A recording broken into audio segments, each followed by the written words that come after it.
Hai semuanya, perkenalkan nama saya Siti Alpratunisa, biasa dipanggil Ratu. Saya dari Prodi STR Keperawatan kelas 1B.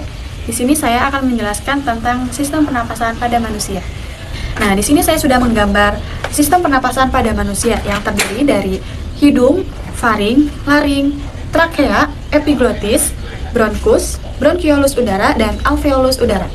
Nah, yang pertama yaitu hidung. Hidung berfungsi menyaring dan membersihkan kuman dan alergi dan memberikan indera penciuman.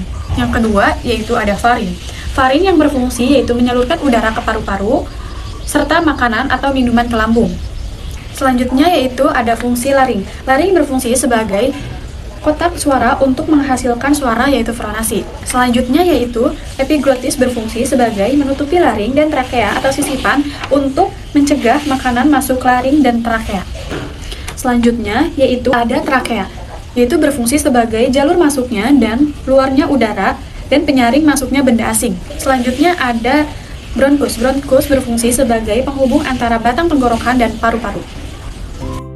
Pembahasan kita yaitu tentang sistem pernapasan pada manusia, yaitu suatu sistem yang tujuan utamanya menyediakan oksigen untuk proses metabolisme tubuh. Untuk memahami sistem pernapasan secara utuh, kita harus mengenal bagian-bagian dan fungsi dari penyusun sistem pernapasan. Kita mulai dari yang pertama yaitu hidung.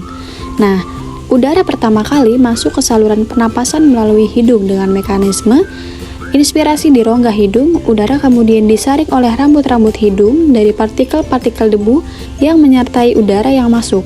Nah, selain itu, udara juga akan dihangatkan dan akan dilembabkan agar sesuai dengan suhu tubuh dari rongga hidung. Udara selanjutnya mengarah ke faring, yaitu persilangan tempat jalur udara dan makanan bertemu. Jadi ada faring ini adalah tempat dilaluinya udara pernapasan. Nah, makanan-makanan yang berasal dari mulut setelah melalui faring, udara akan memasuki laring. Di belakang lidah dan di depan laring terdapat epiglotis yang berfungsi mengatur masuknya udara dan makanan ke salurannya masing-masing. Ketika makanan ditelan, laring bergerak ke atas dan mendorong epiglotis sehingga menutupi glotis ini, bukan trakea atau tenggorokan.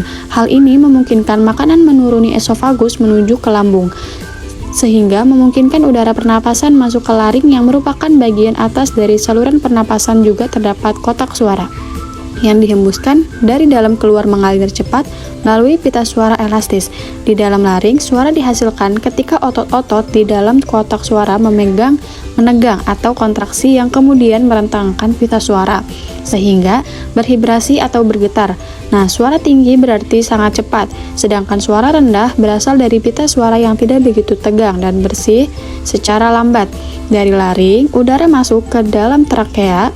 Ini terdapat kartilago atau tulang rawan yang memperkokoh trakea sehingga saluran ini akan tepat terbuka. Selain itu, terdapat epitelium yang melapisi trakea sehingga bronkus epitelium ini ditutupi oleh silia pada permukaannya dan selapis bungkus atau cairan lendir yang tipis, berfungsi untuk merangkap debu oleh kontaminasi kecil lain yang lolos dari rongga hidung dan bergerak seperti ombak menggerak mukus ke atas menuju faring.